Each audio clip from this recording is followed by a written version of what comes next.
Dalaw ka negosyo, another day, another vlog. So tara samahan niyo ako on my day-to-day experience dito sa pag-service natin. So ito, sakyan na tayo. So yung mga gamit natin, basic lang naman yan. So kailangan lagi kayo may tubig. Okay. Pamalit, damit, baka mainitan. Pamunas. Power bank. Ano pa ba? Ito, basta may bag ako. Power bank at kung ano-ano pa. Okay? So, kwentuhan tayo. Samahan niyo ako. So, yun nga. Update ko lang kayo. So, business is running slow. Ilang beses na rin tayo naloko sa San Lang Tira. Nag-court hearing din. So, gumastos din ng 300,000.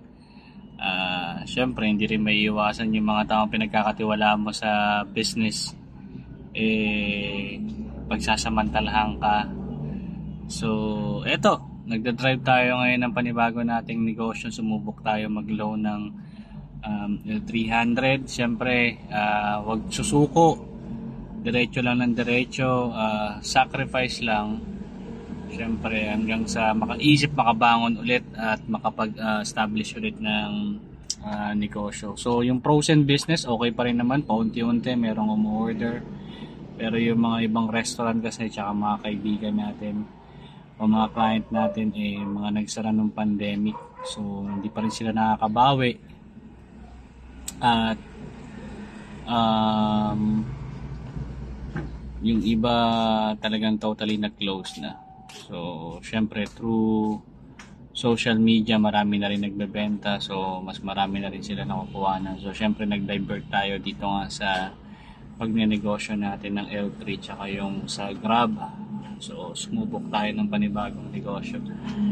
So, sa mga katulad ko na mga nakakaranas din ng financial difficulties, wag lang susuko. Syempre, isipin na lang natin yung pamilya natin na kailangan everyday meron tayong maiuuwi para nang sa ganun naman may makain sila at panggastos sa araw-araw. Tsaka syempre makapagtabi ulit at makarecover sa nangyari. So ano pa ba, yun lang naman yung update. So from time to time try natin gumawa ng video para na sa ganun masama ko kayo sa negosyo na ginagawa ko, pagbabiyahe at kung magkano yung kinikita. Okay, dasal lang kayo. Syempre kahit naloko kayo, it doesn't mean naman na nalugi kayo. Isipin nyo na lang, tuition fee nyo na lang yon sa pagnenegosyo. Ganun kasi talaga. Syempre may gusto tayong mabago, so we need to act differently from the others. So I have nothing against naman sa pag-work kasi nag-work din ako, pero syempre limited lang din ang pwedeng kitain sa pagnenegosyo kasi meron talagang tsamba. So yun yung pilit natin ginagawa. At mahirap siya, hindi siya madali. Siyempre marami kang pagdadaanan. Pero I know naman na sooner or later mamamaster mo rin yan, just like other skills. Diba? Kumbaga yung pagsusulat mo at saka pagbabasa, hindi ka naman dati marunong. Diba? Yung pag-ride ng bicycle, hindi ka rin marunong. Pero eventually, matututunan mo rin yung mga tamang pagninegosyo. Yun nga lang, masakit, tsaka medyo mahal. Siyempre, it will take time, effort, feelings, money.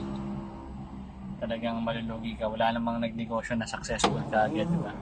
So, yun, hopefully, i-guide lang tayo. Kayo rin ng mga nagnenegosyo, huwag kayong sumuko. Kung marami mong pinagkakautangan, normal, just like me.